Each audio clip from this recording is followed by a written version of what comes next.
Hi, I'm Gavin Harrison, and you're listening to Live from My Drum Room with the very beautiful John De Christopher.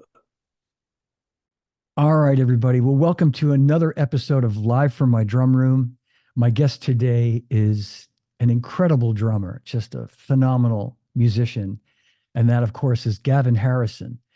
Before I bring Gavin on, though, I do want to take a moment. If you're watching me on YouTube right now or live, you can see that the picture is much clearer and sharper than in the past. And the reason for that is I recently upgraded my camera, or I should say, the good people at Zoom, that's Scott Goodman and Samuel Green at Zoom, recently sent me their newest, latest, and greatest Zoom Q8N-4K camera.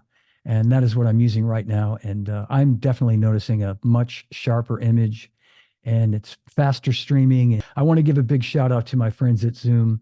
Thank you guys so much. On that note, speaking of looking good, please welcome the great Gavin Harrison, everybody. uh, Thanks, John. You thank you, should get Gavin. a drum roll or something. If only you knew a Oh, drum. Yeah, very yeah. good. With you sitting there looking at me playing a drum roll is Yeah, high humbling. pressure. High pressure. Yeah. It's so good to see you, man. It's Well, and likewise, it's great to be in your drum room. You know, I met a guy the other day, John, called Mark from Rusty Drums, and he said, I sold John De Christopher a left-handed drum kit. I know a guy who makes left-handed screwdrivers, left-handed rackets. I can get you a great price on all of those, John. No, he was left-handed because the badge was round the wrong way on the tom holder. Do you know what I'm talking about? What drum kit? I don't. So I bought it from a guy in the UK. Yeah, he's called Mark. He has a Mark. company Okay. called Rusty Drums. Now, every few weeks, well, actually, every few months, me and two buddies, John Rogers and Matt Keenan, we go on a road trip and we go to drum stores while they're still here. Yeah. We went down to a great drum shop, probably the biggest one in the UK, Graham Russell Drums, and that's quite a long trip. That's way down to the coast there. And then we went to Rusty Drums, which is vintage stuff, which I thought would interest you. And then we also went to Rubik's Drums, which is very worth looking out Hmm. for. Both of those are only about Rubik's and Rusty are only about 30 minutes either side of where I live. So next time you come to London, John, I'm going to take you to those two Okay. stores. You're gonna freak out. So how far from like central London, roughly? Do you live in central London or do you live? No, I'm in north part of London. Okay. Uh, in the days when I used to drive into London, like when I was playing sessions or when I was depping on a show, about 30, 30 minutes drive if I'm going, against the traffic. Um, you can do it. There's a train connection. You can do it in 18 minutes from my local station right into the center. Hmm. So I've always lived out this kind of commutable distance, but Yeah. now, Yeah. I hardly ever work in London, ironically.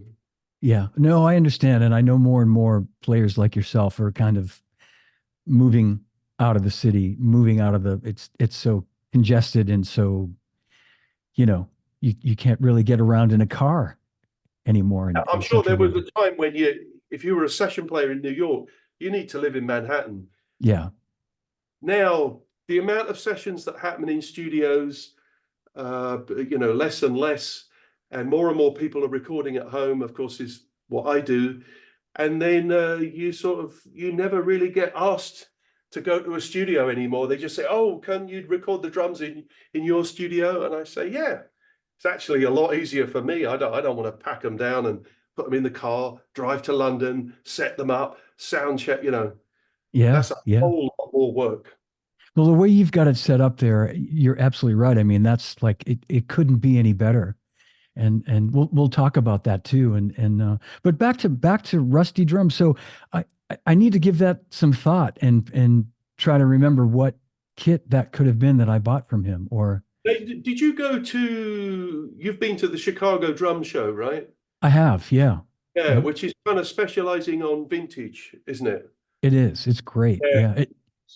So It's Mark and his team go there every year, and ironically, they end up buying a lot of stuff, bringing it back to the UK, selling it online to people in the States. okay. All right.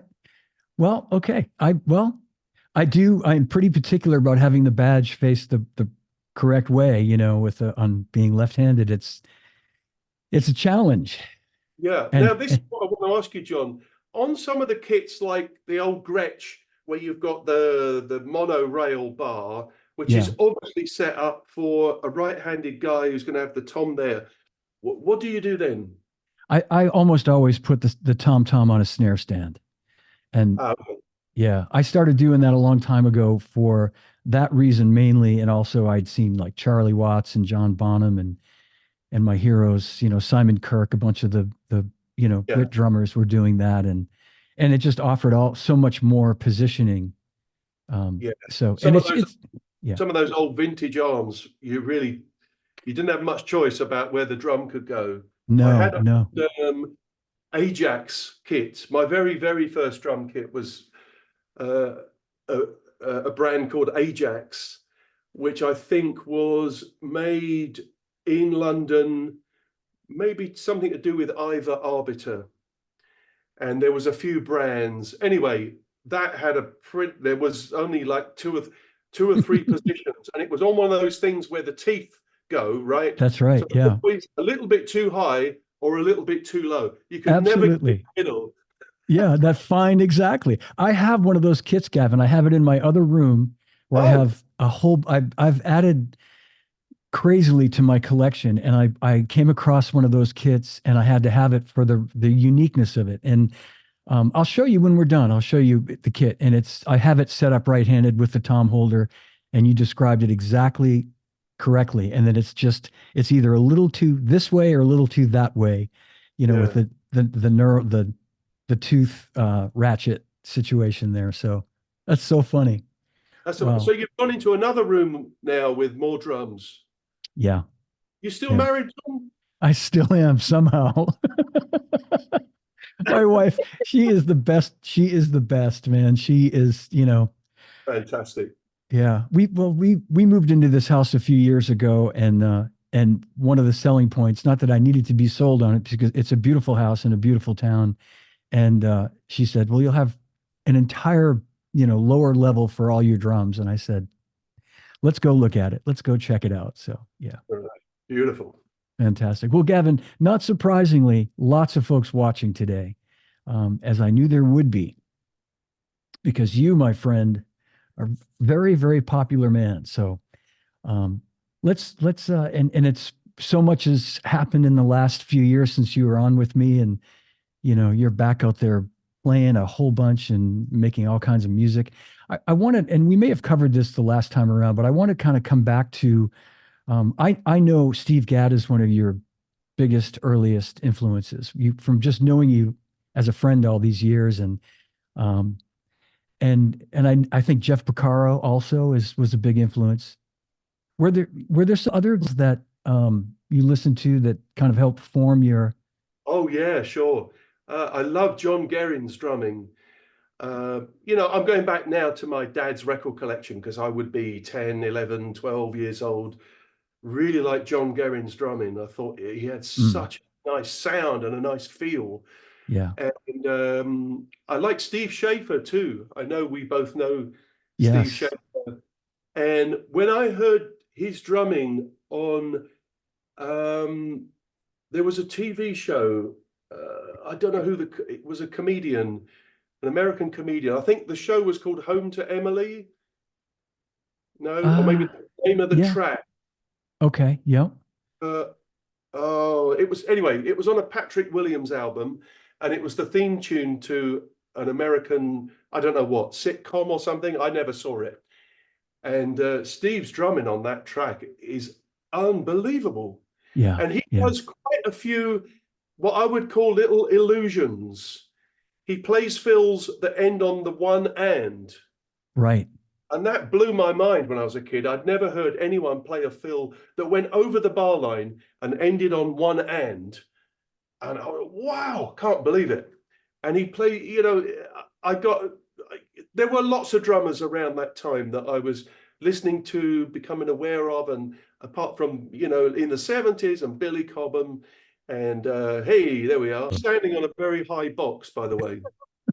Yes, I don't want to interrupt you, but Steve Gadd and myself are stand 6'1", and Yeah, Gavin is really the same height as us, but is standing on a box. yeah.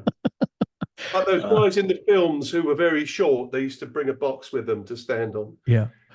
No, So, folks, I he's don't know. I mean, I listened to Billy Cobham and Stuart Copeland and Simon Phillips, and a lot of drummers kind of came through. It was just Steve Gadd and Jeff Porcaro were on so many albums, and yeah, it really was about the album back then. There was, you got no chance of hearing it on the radio. So we would go to kind of specialist record shops that had American imports. And, my dad would buy these records and they would have Steve Gadd on drums or Jeff on drums. The kind of music we liked, Steve was on a lot of it. So I guess I heard more of that stuff than if I was a kid now, with the internet, with YouTube, it's so much wider now. yeah, yeah. And I when I got to know you, and I've told you this story before, and I remember seeing you probably the first time I saw you do a clinic was in Frankfurt at Music Mess, and this would have been like 20 years ago, maybe.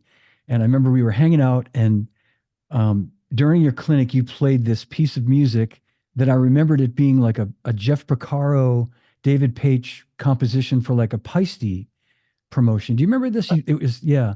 And I remember when I first heard you playing it, it took me a minute to remember where I'd heard it from, and then we chatted about it later. And then we just got into this. You and I went into this whole rabbit hole of Jeff Porcaro as it tends to happen.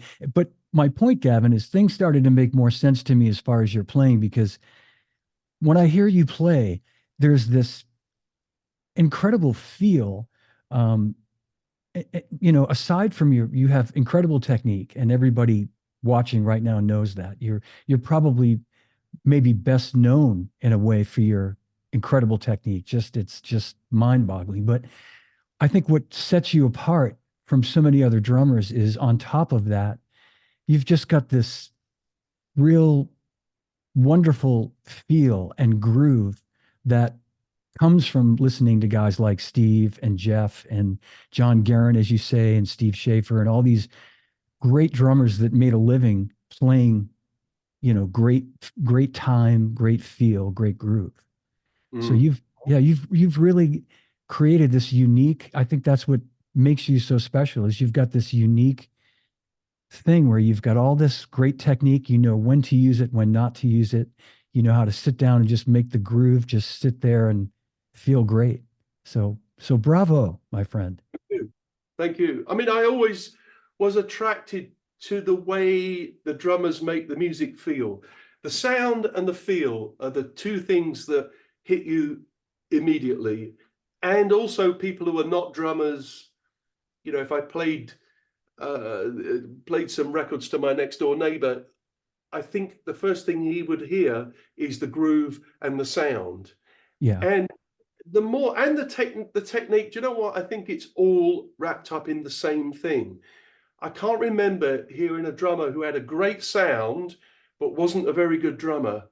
I've heard lots of drummers with great technique, but they've got really horrible sound. And what I've learned having a studio here for 26 years now is the sound comes from you. Don't Yeah. think for a minute that, okay, my drums don't sound great, but the engineer will make it sound terrific. They won't.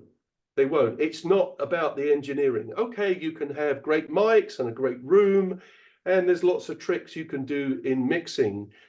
But the best thing is if it just sounds good immediately. You don't have to do any EQ. You just put the faders up and it sounds great. And I've worked with many musicians who just have a sound in them, whether they're a piano player or a guitar player. It's not about the amps and the plugins and the foot pedals and all that. The sound is inside them.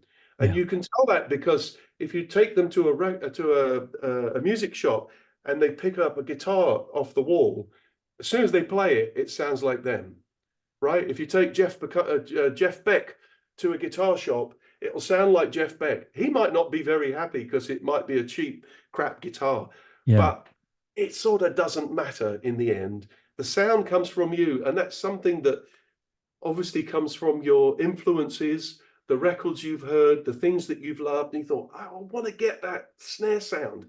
And you just try your hardest to find out how to make that sound by the way you're playing the drum. Yeah, you can put muffle and you can change the snare wires and the tuning and a million things, but actually a really good sound is just coming from the drummer. I think maybe there's a video of Jeff and he's at MIT maybe, and he's sitting there on one of the bog standard kits that I'm sure it wasn't Jeff's kit. Right. Yep. He makes it sound great because of him. That's where the sound's coming from. And I didn't always know that until I had my own studio and I tried recording and mixing my own drums. I'm like, wow, why does that, Tom not sound good? Well, it's me. I'm the problem. Of course, you can go crazy with mics and heads and tuning and whatever. And you should try everything. And you'll find your sound eventually. You'll hit a combination of the way you're hitting the drum, that type of head, that type of tuning, that size drum, that width of drum, that material of drum. I know that I don't get on well with deep snare drums. I've only got, I think, one deep snare drum in my entire collection, and I get it out once in a while, and I play it for 2 seconds and think, nah, I can't get the sound that's inside me is not coming out through this drum. So I've had at times 50 snare drums, but most of them, I make them sound the same. So it all really comes down to my personal preference about which ones I can get the sound easiest from and which ones are the easiest to deal with. Some of the older ones have got problems with hardware and snare strainers and all that kind of thing. Right. So I normally just end up 90% of the time just playing one snare drum and get the sound that I like from that snare drum. And vary the tuning if you need to, but still use that drum. Yeah, sure. I would rather change the tuning than change the drum. If I listen to a song and it's pretty fast, I think I might crank it up a bit because I think I need a higher pitch snare for this type of vibe. And vice versa, really slow song, I might think, yeah, I think I'll take a bit of a deeper sound, but it's not extreme. It's within a range, Yeah. Do you use, is that snare that you favor, is it a Sonar snare? Yeah. Yeah. This one right here, which I designed for Sonar. Now, it was originally based on my 1982 Yamaha 9000 drum, which I played for many, many, many, many years. And it had the rounded bearing edge. And there was a period, I think, from 81 to mid-84, where the Yamaha Recording Custom 9000s had the rounded bearing edge, like Gretsch. Yeah. And that's what I fell in love with. That snare drum had the sound. I found the sound that was in my head that I could play. And then, I don't know, 15 years ago, when I got the opportunity and I got invited to design a snare drum for Sonar, they said, do you know what you want? I said, I know exactly what I want. I want it this size. I want the rounded bearing edge. I want it birch. I want it 6-ply. And the interesting difference is really the hardware, the snare strainers on these new sort of modern drums, especially this Sonar one, is just a million times better than the Yamaha one, which was probably designed in the mid-late 70s. Yeah. It's clunky. It's really clunky. You find that, don't you, when you've got more vintage snares than anyone, but some of the snare throws are just horrible. Yeah. Yeah. You get it on, you think, I'm never going to turn it off because I don't know if I can get it back. You know, Yes. I've got a Yeah. late 70s Ludwig 400, the olive badge one, and that came with a P85. I can Mhm. see people running away now. The P85 throw off, right? Which, if you're a heavy player like me, if you're a heavy backbeat player and you rim shot the drum, apart from the fact all the screws fall out the bottom of the drum, but the snare strainer just goes looser and looser and looser the more you play. So that's not a drum I could really play aggressively, let's say. Yeah. Yeah. This is all great information. Yeah. And a couple of comments here. Someone, Lucas Miranda said, your snare sounds like a freaking shotgun. Absolutely beautiful. And I would agree. You've got such a great, I mean, and I was getting to that as well. You know, you've really just like, you've really developed such a great sound, you know, such a, you know, again, I think of you, I think of guys like, you know, Simon Phillips and Steve Smith that really have just, you've really created this sound that is so associated with the way you play, and you know, people can tell it's you, you know, and that says a lot. Um, I was going to throw a question your way, Gavin, if you have, Okay. if you're up for a question this early into it. I saw one and it sort of went by, but oh, okay, yes. So Andrew Cherishore, Andrew, I hope I pronounced your name correctly, Cherishore. Looking forward to seeing you in New York in November. When do you prefer to change the reso heads? And I think that's an interesting question because, Yeah. yeah. When do you change them? Um, I could probably leave the reso heads on the toms for years. You know, I use clear ambassadors, and as long as they don't get dented or damaged in transit, I do check the tuning of them from time to time. And very rarely, it could be 4 or 5 years on the reso heads. On the snare drum, that's a bit more of a delicate thing. And sometimes, you know, with this Sonor drum, you can easily take the wires off in 1 second. You can Mm. remove the wires. And sometimes before a tour, I'll just run my finger over it and get my glasses on and think, is there any kind of dents or tiny, minute holes? Because there's nothing worse than the bottom head on your snare blowing out in Oh, the middle of a song. Yeah, I'm sure we've all done it. That's a nightmare. And it has happened. So I might change the reso head on the snare drum like maybe 2 or 3 times a year just to be on the safe side. And sometimes I take them off and I look at them and think, yeah, there's nothing wrong with that. I'll put it on a spare pile in the garage just in case I ever run out. But um, yeah, it's almost never with the reso heads on the toms. that's great. Okay. I wondered that, you know, I play a much simpler kit, obviously, but I never feel the need to replace my reso heads as well for that pretty much the same reason, because they're not played and they seem to stay in tune. So yeah, that's great. Um, you know, I'm going to just keep looking here as I don't want to get too hung up on the questions just yet, but let's talk a little bit about what you've been doing the last um, couple of years since you've been back out there touring again. I know Yeah, King Crimson was out back in the sort of 2021, 22. that's right. With the last thing we did was a tour of Japan in 2021, and we arrived. There was still a big COVID thing going on. Yeah. I think we were the first foreign band to come into Japan during that period, and they were very strict about all the COVID protocols. You know, when we got off the plane, they took us to this whole area, and there were all these stations, and there was a Japanese official at each station. Okay, let me see your passport. Okay, are you feeling well? Can you go over here, go over there, go over here, go over there? And then at one point they said, "We need a saliva sample from you. Can you spit into this little pot?" And they said, "If you're having trouble, here's a picture of a lemon."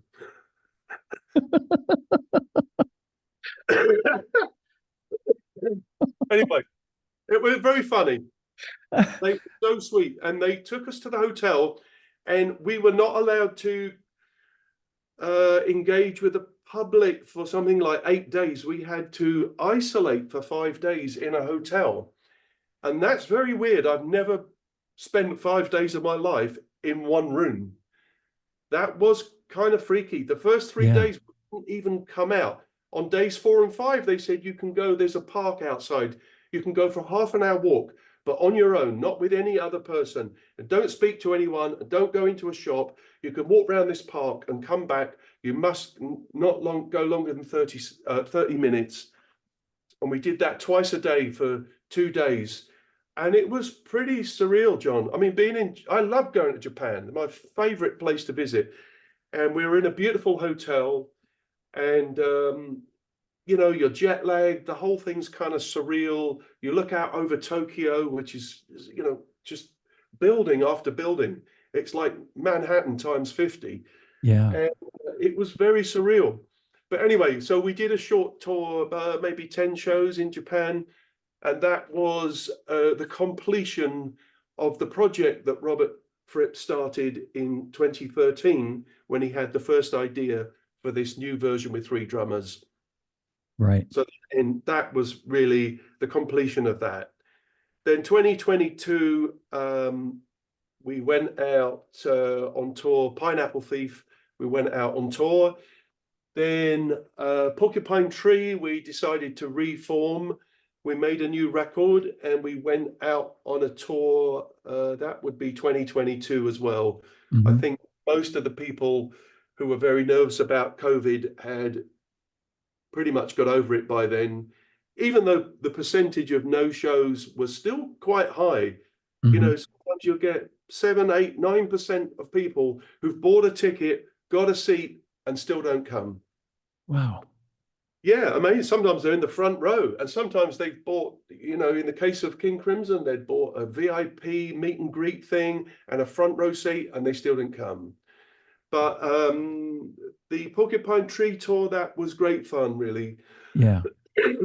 That was really a dream tour for us, because we hadn't played together since 2010. And we've still got memories of 2002, playing at the Middle East Club in Boston in front of 20 people.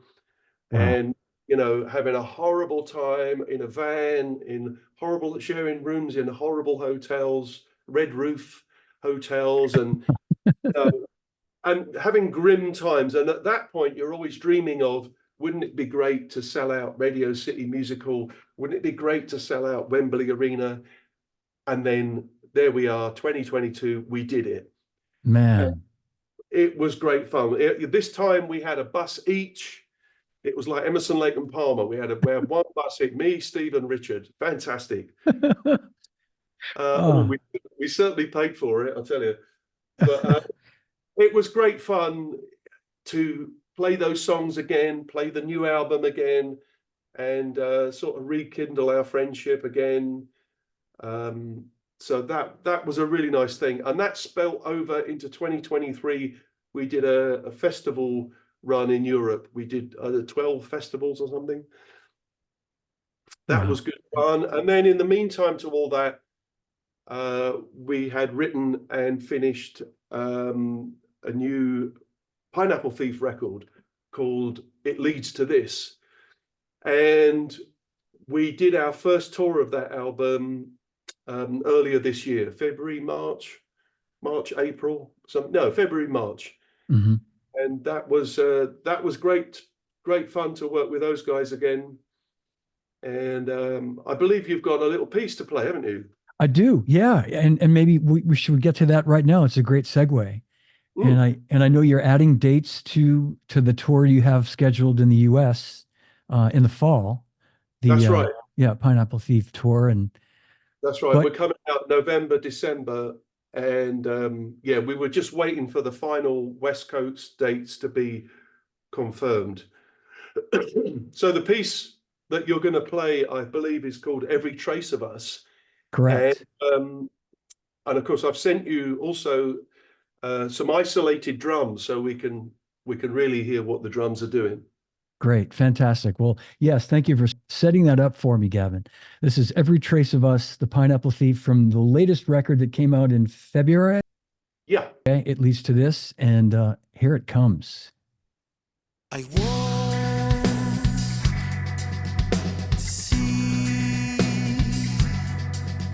the flames all bearing down on me. These walls, they will be utterly destroyed with me. Let free to burn inside my head. They won't let go. And pour all this pain inside my head. Arrest all. Can you see them? They cut the desperate figure through my heart. Can't you see they're taking over, tearing every trace of us apart? So let them be.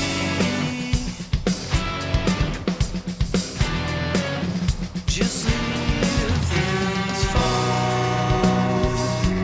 As I can see, they're all laid bare and bearing down on me. I know how it has to be. Just lie down and let them come to me.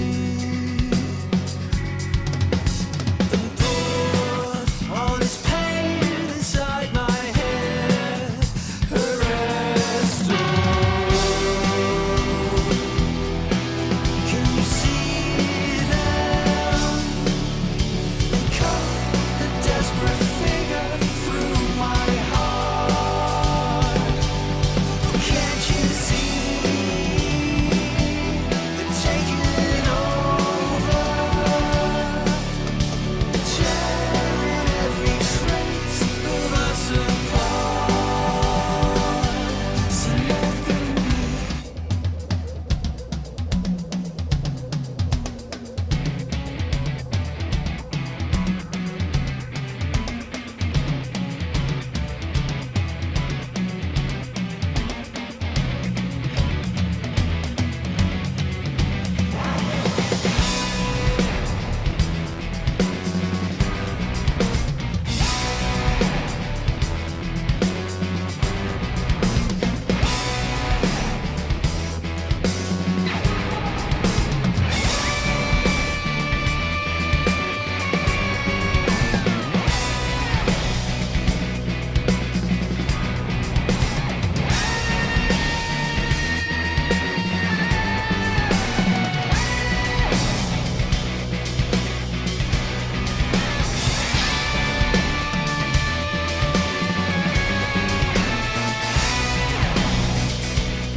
All this pain inside my head.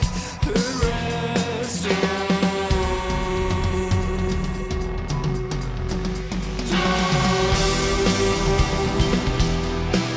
Can you see them?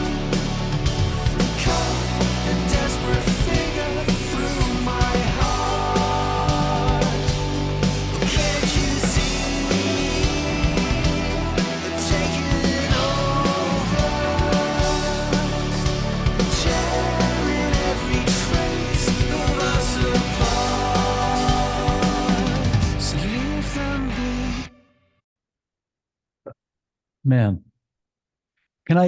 Gavin, can I tell everybody what you said when we were doing our sound check earlier? John, you don't have to play the whole song. People might get bored after a while or something like that.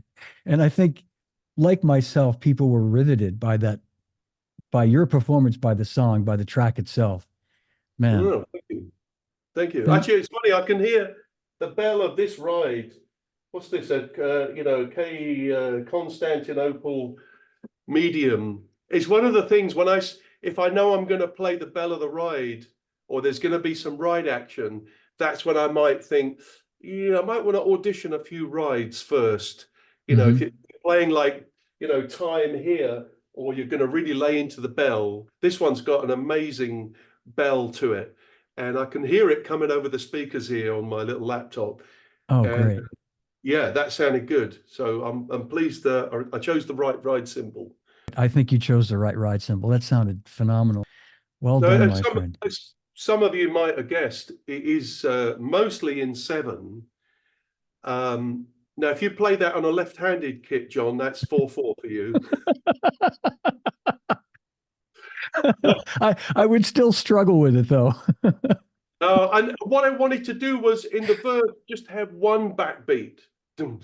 Well, you'll hear it in a minute, but just in the Mm. verse to have one backbeat to give you a feeling of more space, like not like it's half time, but it's got a lot more space. And then when we get to the chorus, I put 2 backbeats per bar. And of course, in 7, well, it's like, well, where do you put the backbeat?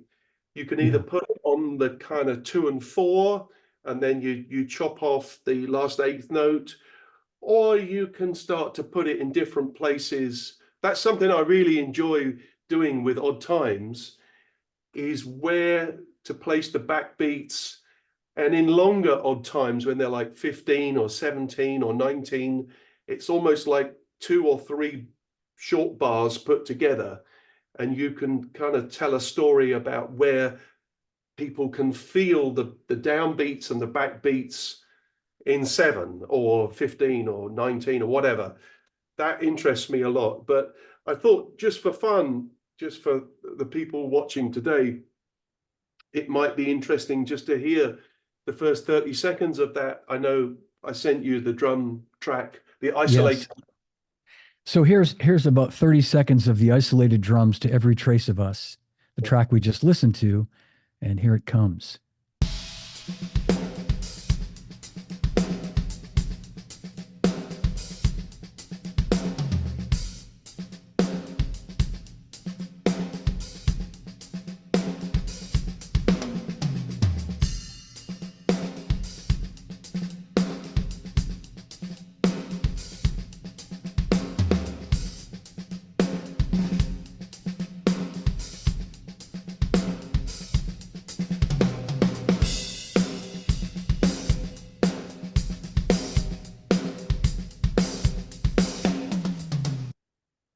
Wow. Yeah.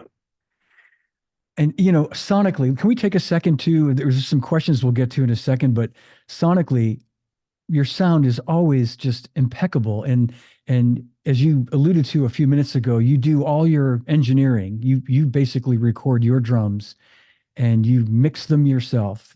That sound that we hear is you. That's your ears. Oh, yeah. You Yeah. have to mix them yourself. If you leave it to an engineer, I'm going to say 98% of the time, you're probably going to be disappointed with the way they balanced your drums. I know Mhm. how hard I play the drums. I know how loud I play the ghost notes, and they sound quite loud in that isolated sample. But once you put the guitars on and the keyboards and the vocals and the bass, suddenly your ghost notes are going to disappear in the track. So Yes. sometimes you've got to have them coming out louder than you might think, because it's all about the mix, how it sits in the mix. And the method that I have with the Pineapple Thief guys, Bruce Sword, who mixes the albums, and I did exactly the same thing with Steve Wilson, with Porcupine Tree, is I will give them a stereo mix, like this is mix number 1. This is just how I did it on the day. And then I'll hear it back with mixed in to all the other stuff. And I'll say, okay, now send me a drumless version of what you've got there and let me mix my drums again now that I can hear what all the other instruments are doing, and how loud or how much compression or how EQ'd you've got some things, I'm going to have to make my drum mix work with your drumless mix, let's say, and then that'll be Gav mix number 2. And this could go on sometimes 14, 15, 20 times of going backwards and forwards. Things get changed slightly, and I say, oh, send me the latest drumless mix. I'm going to have another go. I think I can hear something I want to just bring out or turn down. You know, very much part of my drum sound here is this enormous hall, which I've got sitting over there. Oh, I've got these big windows. I wonder if we can actually see this room. Oh, yeah. Okay. Right. So I've got these big windows here, these big doors, and I open them up, and I've got a pair of mics out there in the hall. So I'm capturing this huge room sound, and that is very much part of the sound that I get here. So if I want the drums to be pretty loud and aggressive, I might use more of that room and compress that room. It really sounds like I'm hitting the drum so hard when you hear that isolated part. But wow, mixed in, get in the mix, just that room, the right amount of room for the aggression of the song. And I might ride it. I might want the room louder in the chorus and more subdued in the verses, and there might be some automation in the balancing of the overall drum mix as well. So that makes perfect sense, Gavin. So when you're miking the snare drum, for example, are you using 2 microphones, one to get the ghost notes and one to get the backbeat? Like you've got such a great balance with the ghost notes coming through, but not the backbeat so loud that it's overpowering. Well, I've got 3 mics actually. I've got okay. one is an Earthworks mic. One of them is a Shure SM57, the standard drum snare mic. Of course, yeah. And then, sorry, I've got a Bayer 201 underneath the snare drum, pointing at the wires. It's probably worth noting that I've only got 8 strands on the bottom of the snare drum. I only use snare wires. I really like the sound of the drum plus a bit of wire rather than 40 snares and it's really, really snarey, but there's not much sound of the drum. Yeah. Really is choking the bottom head a lot. And I can bring out the ghost notes a bit more. There's a plugin called Drum Leveler. It's made by Sound Radix, and it's quite a miraculous plugin in that you can turn up the ghost notes. It's like a compressor, but it's actually turning up and down the volume. So a compressor would look at the bottom of the snare drum track, and if you want to turn up the ghost notes, then on the loud hits, it's just going to really bang. It's going to be like the snare drum smashed into a brick wall. Yeah. Now, this Drum Leveler plugin, what it does is it turns up all the ghost notes, and on the loud hits, instead of crushing them, it just literally turns them down. So it's like a little guy with a fader going like this. Wow.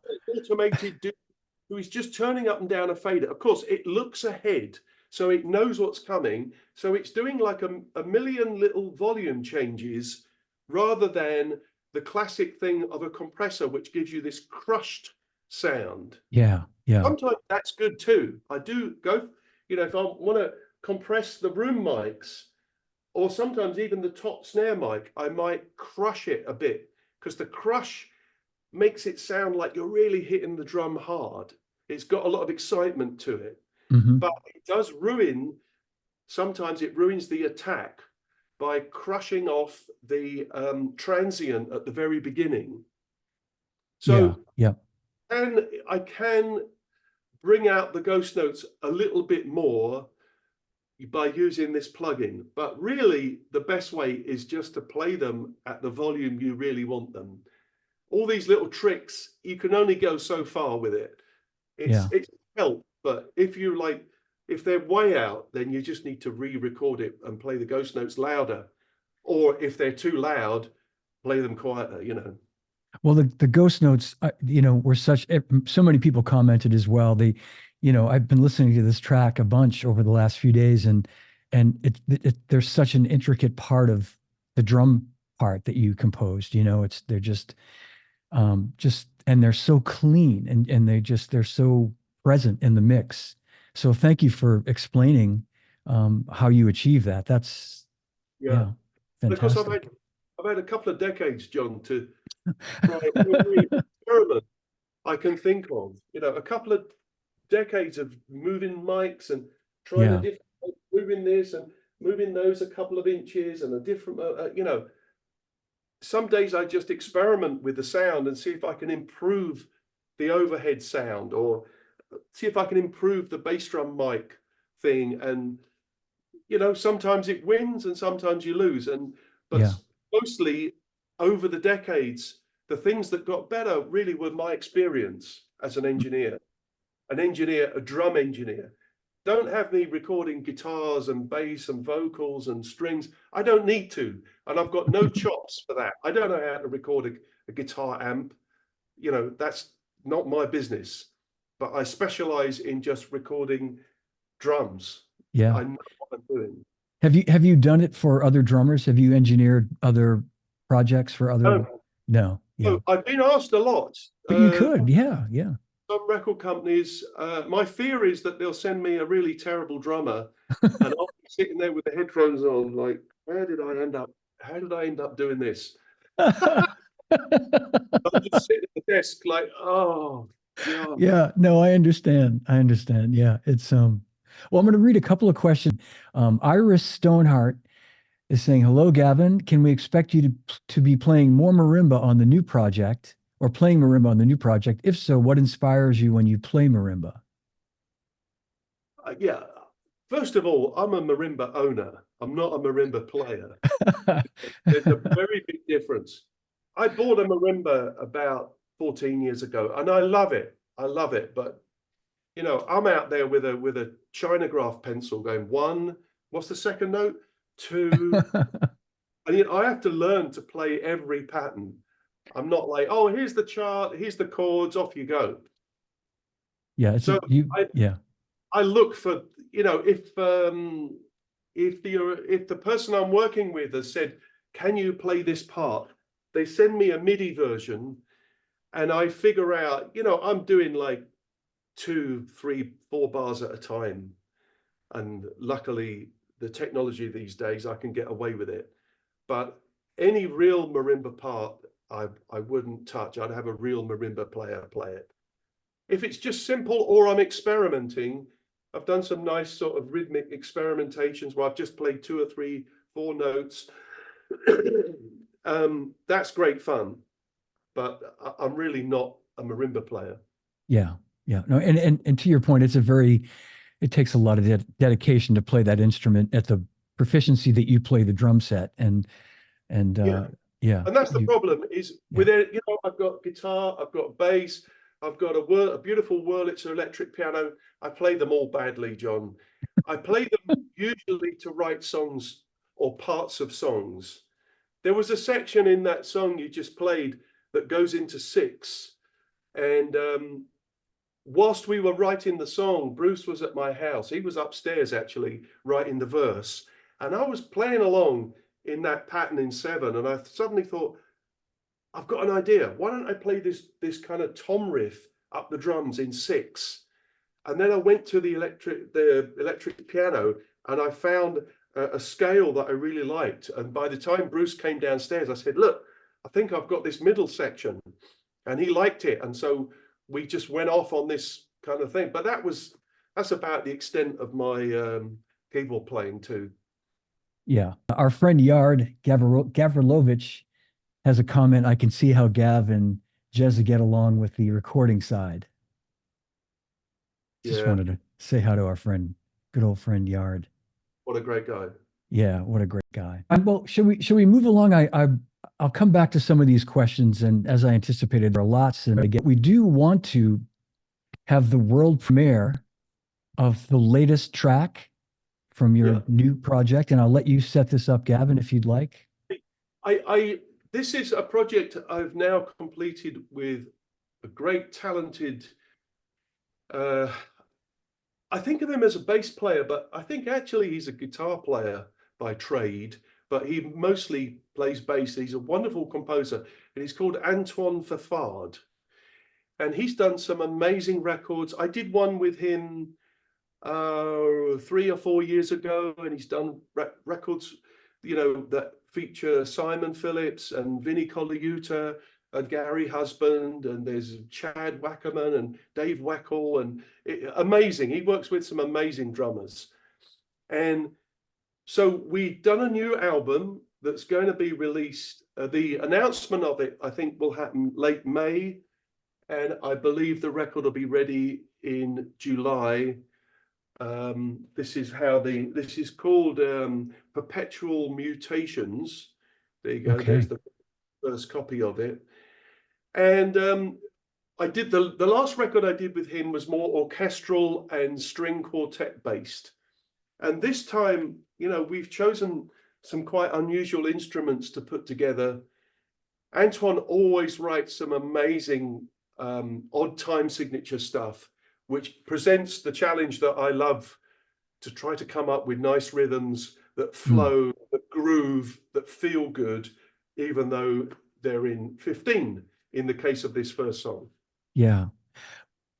And I just want to take a second and talk about that too. And we can talk about it afterward as well. But I should have mentioned that when we played the last track, that your ability to make these songs, these odd time songs, groove the way you do. I mean, it's just if I had to put my finger on one thing that really is just so special about you, it's that. It's how you can make these songs feel like it's Steve or Jeff or any of these great, drummers that we think of as like these great groove drummers. You've got just such an amazing way to make these songs feel like a human like me could maybe even play it, but I know I couldn't. But you make it. This song you're going to play is in 15. Well, it's kind of 15/16. If you play that on a left-handed kit, it's 4/4. You texted that to me the other day, and I laughed for about 15 minutes. I just, and as I said earlier, I would struggle trying to play. If this song were in 4/4, I would struggle with it. But anyway, Gavin. So let's play. The song is called Dark Wind, and it's from the forthcoming project, as you say, will be out in just a couple of months' time. Yep. And so here it comes.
spectacular, just amazing.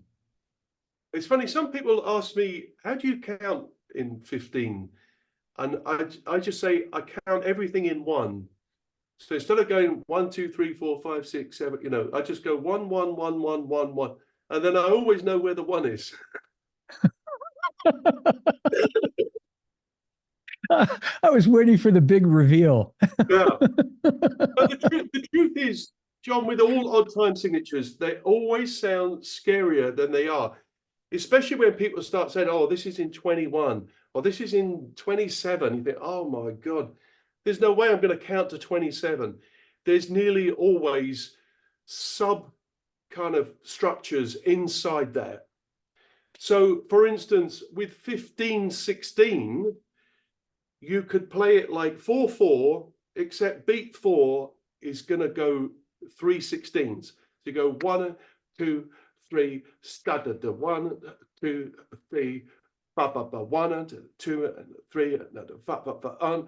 Or as the case that I did, I put two 15/16 bars together and then found a pattern which I would think of as 15/8, which means it hasn't got that hasn't got that jerk moment in it where you're coming in, you're effectively cutting off the last 16th of a 4/4 bar, which can sound weird. Now, so in the verses, I just played like a 15/8 pattern, and there's several ways you could think of it. You could think of it as like 6 beats plus a 3/8 bar. You know what I mean? You don't have to think of it, and I never ever count to 15. That, you know, I once I find a pattern where I'm happy with the backbeats and the bass drum, that becomes the melody which holds the number together. Sometimes it's the bass line or a riff on a keyboard or something else in track. I just have to sing that, and then I don't get lost. Yeah. So if you play that verse pattern, the 15/8 pattern in isolation, that maybe become a little bit more clear. Okay, let's do that. Here's the verse for the last song, Dark Wind. Drums only.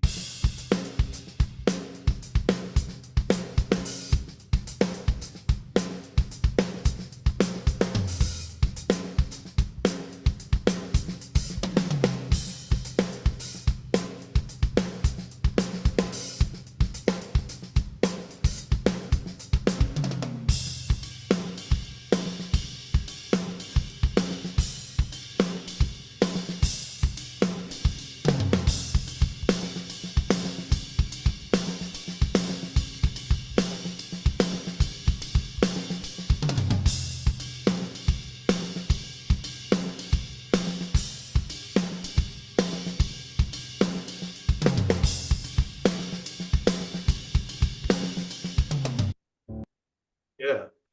So like at the end there, I chose, there's something peculiar about 15, which you could do 5 groups of 3. So then it sounds like it's in 5/4 triplets. 1, 2, 3, 4, 5. You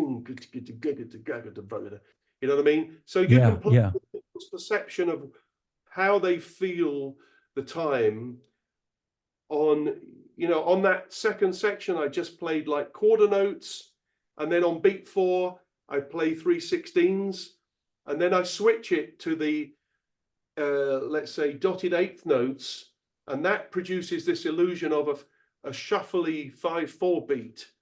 You know what I mean? That kind of thing. Yeah, absolutely. It gave it an entirely different feel, like you say, a shuffly sort of beat groove. Yeah, I mean, I don't know what Antoine was thinking when he wrote that. I don't even know why he called it Dark Wind. I mean, you're a man of the world. You've been around the world, right? You must have had Dark Wind at some point.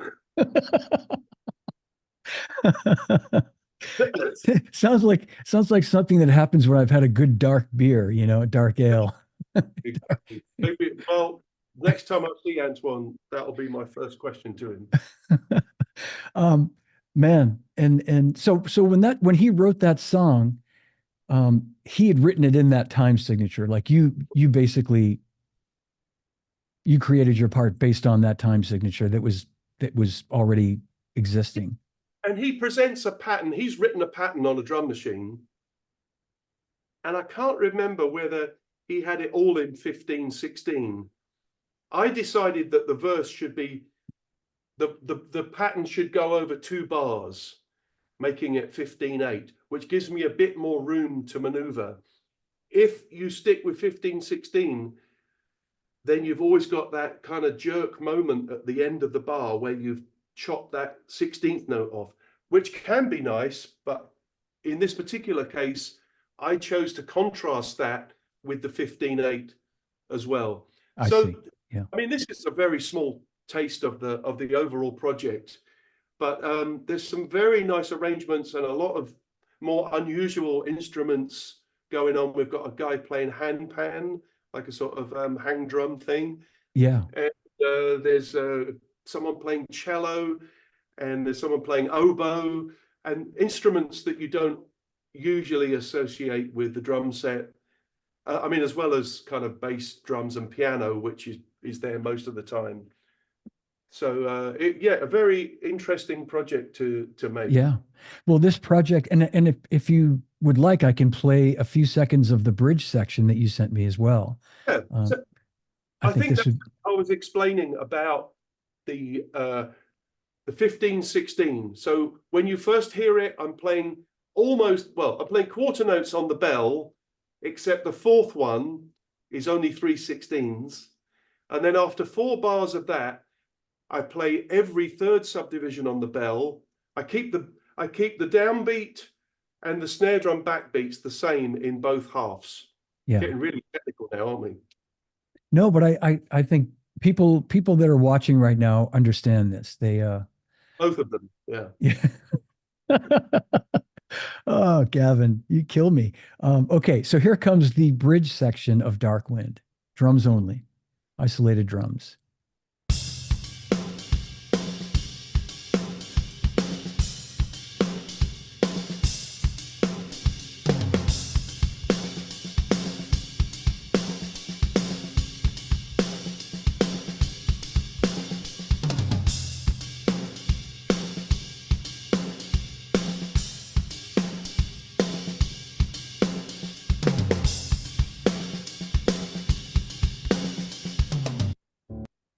Yeah. Yeah. And it's not like I just played that off the top of my head, John. I did work it out, and I did practice it for, a good half an hour so I could feel comfortable switching from those 2 time bases. Yeah. I'd love for everyone to think it was just the first thing I played in the first take.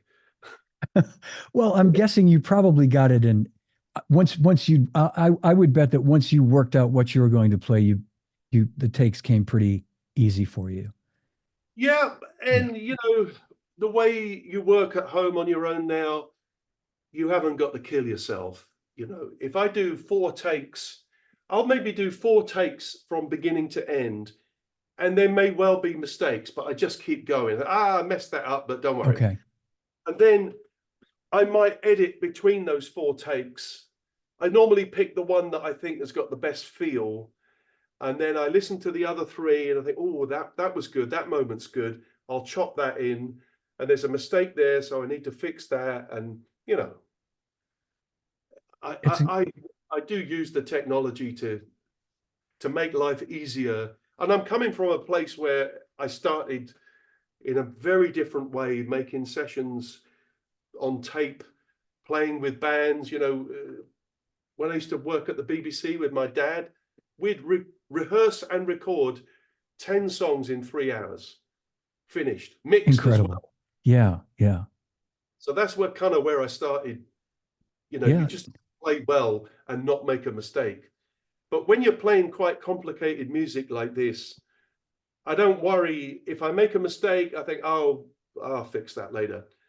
Or I don't want to keep stopping every time I make a mistake. There won't be any flow to it. So it might happen that I think, that take was great, except the ending on take 2 was better than the ending on take 4. you know. Yeah. And as you say, I mean, it's the technology exists to use it. So why not embrace it? And you understand how all that works. So, Yeah.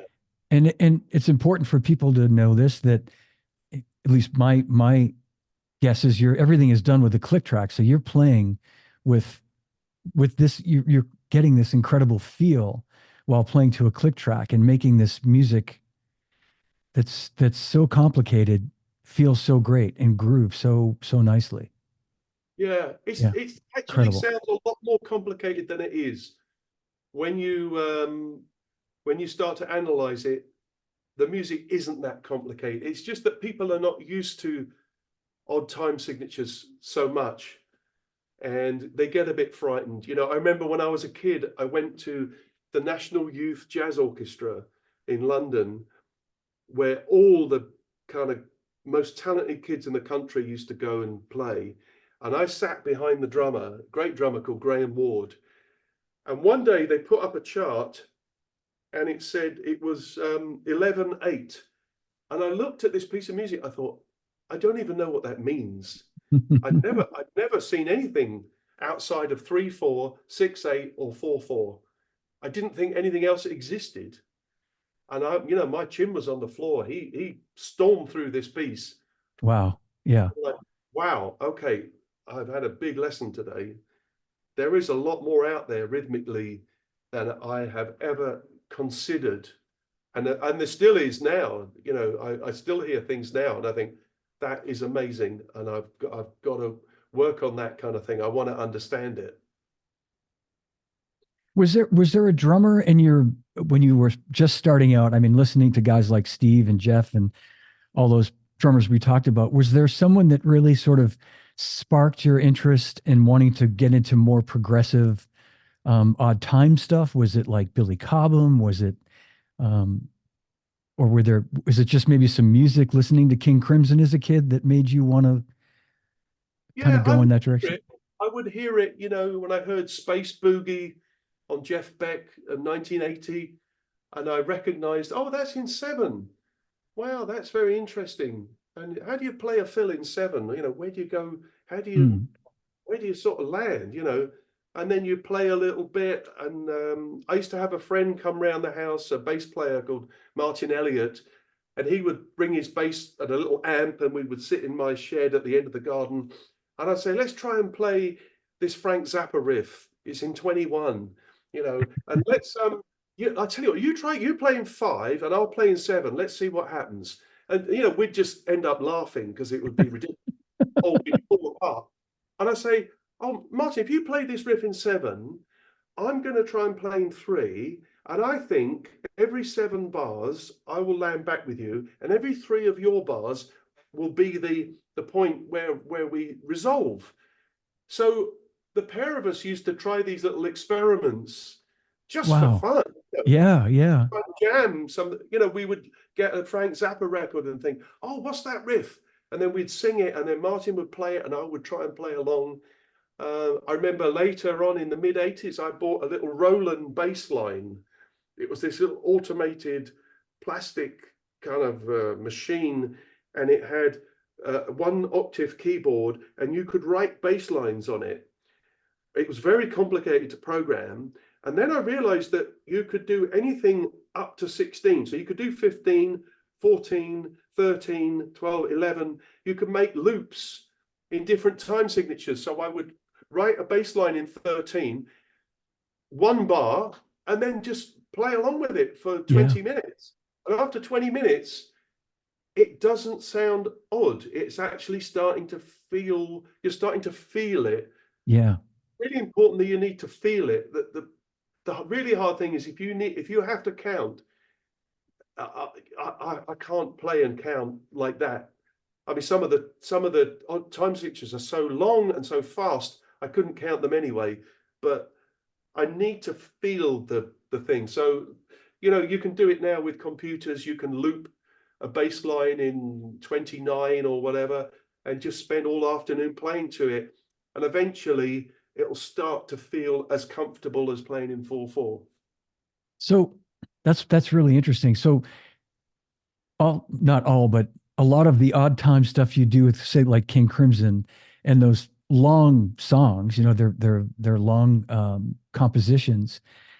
Are you feeling it more than, or, and I mean, I know you're not really reading charts while you're doing that. So you've rehearsed it and you know these songs, and I'm sure memorized a lot of it, but it's really more you're just feeling it. Yeah. And yeah, Feel it, you sing the melody or the bass line, you sing it to yourself. And it just, some nights I walked off stage with King Crimson and I thought, I've used about a month's worth of brain cells tonight. yeah, yeah. I can't even imagine it. But it was like a sort of Zen state. It just all flowed over me like a river. And I got through it all. And people would say, how do you play these songs with all these odd time signatures? And I said, I don't know. It just flows. If I stopped and thought about it, maybe I wouldn't be able to play it. I think there's some truth to that. I know you're being humble, as you are, but I think there's some truth to that, it's just, it's like your DNA at this point, and it just comes out, it's I amazing. mean, the really easy part to remember is it's all twos and threes. An odd time signature, if it's based in eights or 16s or whatever, at some point there's got to be a group of three, right? You might play 11, it might go taka-ta-ta, taka-ta-ta, taka-ta, taka-ta-ta, taka-ta-ta, ba-da-da, like 2 4s in terms of 16s, and then a 3. There's always got to be a 3 to make it odd. Mm-hmm. Unless you're playing in 6/8 or 12/8, and then there's got to be a 2 to make it odd. But normally it's that group of 3 somewhere in the bar that turns it round, into an odd time signature. So really, anyone can play in 2 and anyone can play in 3. You've just got to remember how many 2s and where that 3 comes. That's the only hard part.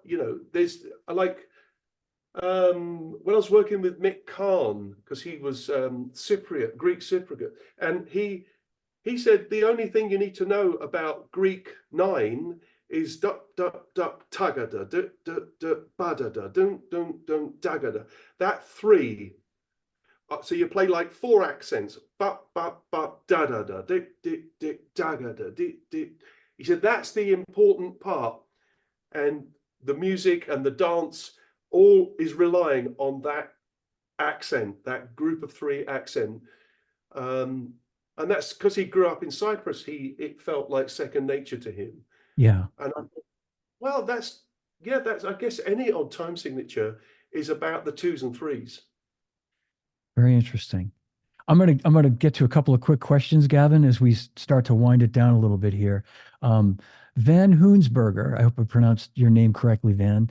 He's asking, Gavin, what is your recording setup as far as mics, interface, and software?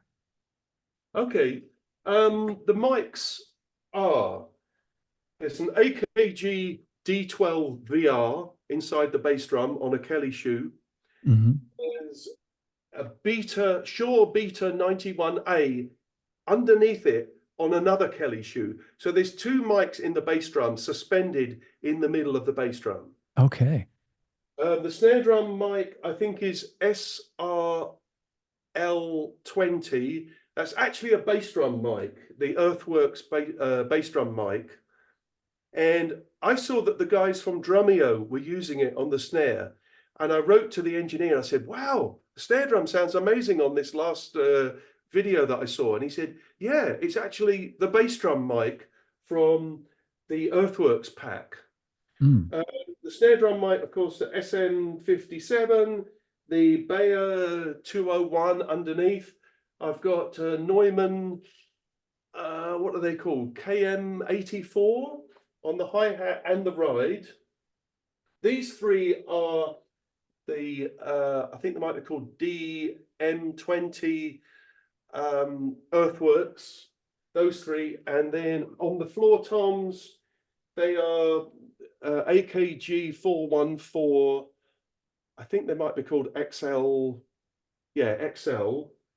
Then behind me, I've got a pair of AKG C12 VR. They're behind me like a big pair of ears. They're just at the back. I don't Mhm. like the overheads to be over the drums because I just get too much cymbals into them. So I've got them back kind of, like back here. Can you see that, Mike? Oh yeah. Yeah. Yep. Yep. Absolutely. So they're the two AKG D12s. And then out in the hall there, I've got two AKG 414 XLS mics. They're all going through Universal Audio Apollo X8P. There's two of them because I need 16 tracks. And then all that goes into Logic Pro in a Mac. Right. Incredible. Yeah. Incredible. What a sound. And I'm going to get to a couple more questions. Thank you, Gavin, for that. That's fantastic.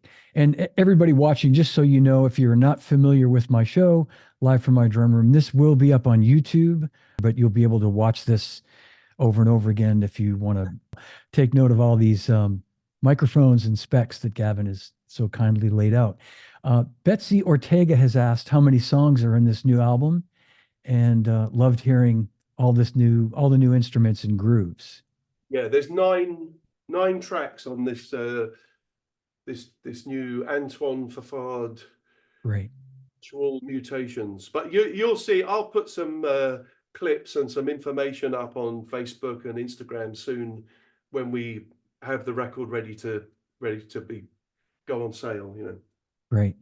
And do you anticipate maybe touring with this project, or this was really like a studio project and at this I point? think it's a studio project. See, I'm involved in this other project at the moment. I can't quite tell you about it, but you need about 3 albums before you can go on tour, just to have enough material to choose Mhm. from to play a 90-minute set. If you just do one album and it's 45 minutes, well, what are you going to do? Go on stage and play for 45 minutes or play Yeah. it twice? Yeah. So ideally, you need to do about 3 albums worth of material with a collection of players which is tourable. So I did an album 9 years ago now called Cheating the Polygraph with a big band. I can't go on tour with a big band with like 20 players. I'd just be losing money every second. So there is a sort of practicality to it. If you're gonna think, well, we need to go on tour, well, how many people in the band, and do we have enough material to do it? I'm glad you mentioned that, because I think someone had asked about you possibly going out and performing that music. And I think it had floated through the questions, and you're right. I mean, there's a real practicality to touring in general, as you say, and just what makes, not so much financial sense, but you not losing money when you go on tour. It's so difficult these days. I'm going to read a question from Charlie Liebert. In 2022, you played on a great album called Planetaria by the Danish band Celestial Sun. How did you meet those guys and end up working on their album? Yeah. I met them through Lasse Hoyle. Lasse Hoyle was our Danish art director, film director that we had a great relationship with in the early 2000s. And he did a lot of work with Porcupine Tree. And they're buddies of his. So he passed on my email address, and they contacted me. And it was quite unlike the things I normally do. This is quite hardcore dance, kind of modern hardcore dance music. These things, sometimes they come to me, John, like a guy contacted, I played on a Bollywood film soundtrack. I did one song, the lead song from some Bollywood film. And I thought, yeah, why not? Why not? I'd really like to feel what it's like to be in that world, to play those songs. Yeah, that could be very interesting. And it was a very interesting thing to do. It's not like I'm going to make a career out of playing on Bollywood films, but if someone offers you the opportunity, and as always, I say, look, please send me the song, let me hear it first. before we talk about anything else, if I can feel a good connection to the song, it inspires me, and I've got some good ideas for the song, I'm happy to go ahead with it. And that happens quite a bit. And with Celestial Sun, yeah, not music that I'm known for, nothing in odd time signatures that I can remember, but they just wanted some really heavy, slamming, hardcore dance music, but with rock drums. And I used the head out of the room sound, real kind of John Bonham compressed drums over programmed hardcore dance. Sounded good to my ears. I'll bet it did, man. I'll have to look for that. Yeah. And this is the kit this kit stays in the studio, and this is what you use for recording. It's pretty much the kit. Yeah. Yeah, I mean, I've got 3 identical Sonar kits at the moment. And, I use this one. This is the latest one, but I would also take this one on tour. But the rack, the cymbals, all the hardware, all the mics, they all stay put. So I might exchange it. If I go on tour with this black and yellow kit, I might put the blue one in and play that for a while if I need 2 drum kits at the same time.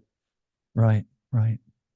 Fantastic. I would love for you to take a moment to maybe just to talk about your experience playing at the Zildjian 400th anniversary that was in November when it was in London? October the October. 15th. October the Which is 15th. kind of a weird date for me, because that was the date my father died. In 1988, he passed away on October the 15th. So it was kind of weird that 35 years to the day, here I am on stage, playing. And it was very nice. Bob Wixlin invited me to play. Dennis Chambers was there, and Steve White, and Ash Sohn, and Carl Brazil. There's 2 other guys.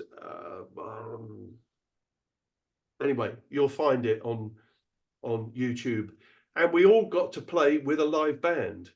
Yeah. It was great fun. Bob said, play whatever you want, but just play it with a band. And that's something that I don't really do outside of the bands I'm a member of. So I chose 3 pretty easy songs. And the first of those songs was an arrangement of Pick Up the Pieces by the Average White Band. And it was great. And there was a brass section, and the band were amazing. They played for all 6, 7 drummers, and they were up there all night, and they were absolutely incredible players. Right. And it was very special. I got there, I knew it was being filmed. There's an audience full of drummers, and and I'm playing. There's Dennis Chambers like 10 feet away, smiling at me. So the pressure was on. But he was very nice to me. I shared a dressing room with Dennis, and we had a great chat. And boy, he played great. Yeah. So it was a very positive night, and I was very happy to be asked to be involved in it. That's fantastic. Yeah. And I know that's up on YouTube. We can find those clips. In fact, I'll make sure when I post this up on YouTube, I'll put a clip in there for people to see. And and I know from my time at Zildjian how much you're loved by the company, and appreciated, and I always enjoyed our time working together, and whenever we'd get to see each other, it was always so much fun. Yeah. Special drummer, Gavin, and a special, great human. And I mean it. Yeah, absolutely. I'm going to give you one last question from Matthew Nicholson. What new music has Gavin been listening to recently? Ooh, yeah. New music. Well, I was digging into, I loved Silk Sonic, the project of Anderson .Paak. So I love his drumming. He did a project with Bruno Mars. This is a couple of years ago now. They did this kind of 70s soul album. I don't know if you've seen any of it, John.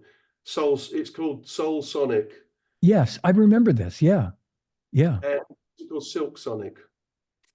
I think it's Silk Sonic, maybe. Oh, Silk Sonic, sorry. And I think so. It's just fabulous stuff. Fabulous stuff. I really like straight funk music, Earth, Wind and Fire was like my favorite band in the 70s. Yeah. Just love it. It just makes you feel good. It's feel good music. As soon as the groove starts and the melodies and the arrangements, there's always a bit of comedy involved. There's a bit of humor in the Silk Sonic stuff. Yeah, I really like that.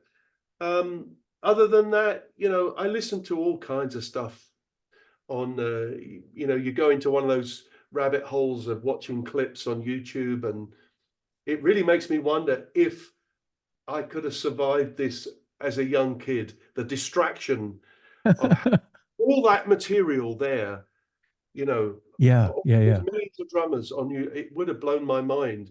I think the problem is that I don't know if I was that kind of character that could have survived that amount of sort of stimulation, Yeah, sensory overload. Yeah. What really worries me is that young teenagers, they watch in the internet, they see pornography, and they grow up with a very unrealistic expectation about how quickly a plumber will come to your house.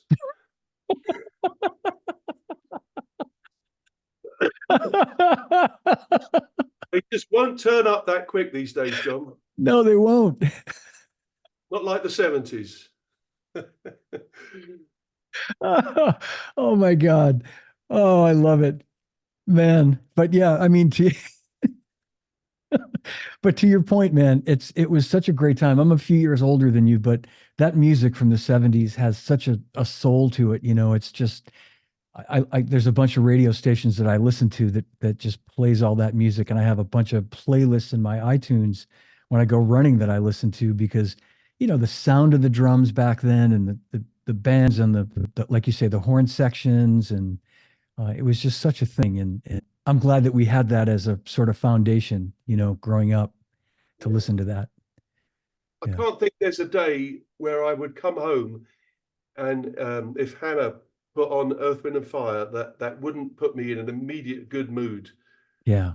It's like, oh yeah, man, that's fantastic. Yeah. Fantastic. It does. You're right. It's just that music is so uplifting and it just, yeah, you can't be in a bad mood if you're listening to that music. Trust me, I've tried. Well, Gavin, man, this has been so great. I so appreciate you spending time with us today. Thank you. Yeah, it's been a pleasure, John.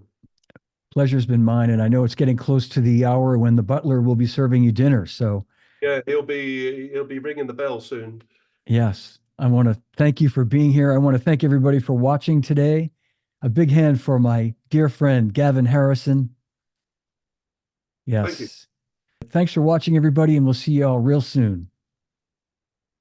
Hey, everybody, John DeChristopher here, and I want to thank you for watching and listening to Live from My Drum Room. And I'm excited to tell you about my new Live from My Drum Room t-shirts. Made of 60% cotton, 40% polyester, a really soft cotton blend. And you can have yours for $25, including shipping in the contiguous US. I will give you my Venmo information, which I'll also include in the description. And you can email me at livefrommydrumroom@gmail.com with any questions. And that will also be in the description. So get your shirt while they last. They're available in extra small to double XL. So once again, thanks for watching. Thanks for listening. Thanks for subscribing. And don't forget to pick up your Live from My Drum Room t-shirt. And remember, no drummers are harmed on any show. All right, well, that's my show. If you enjoyed it, give it a like, leave me a comment. Please subscribe to my YouTube channel. And remember, all these episodes are available as podcasts on all the podcast platforms. So thanks for watching. Thanks for listening. And remember, no drummers are ever harmed on Live from My Drum Room or Track Talk. And drummers, when in doubt, leave it out. I'll see you again real soon. Again, thanks for watching. Thanks for listening.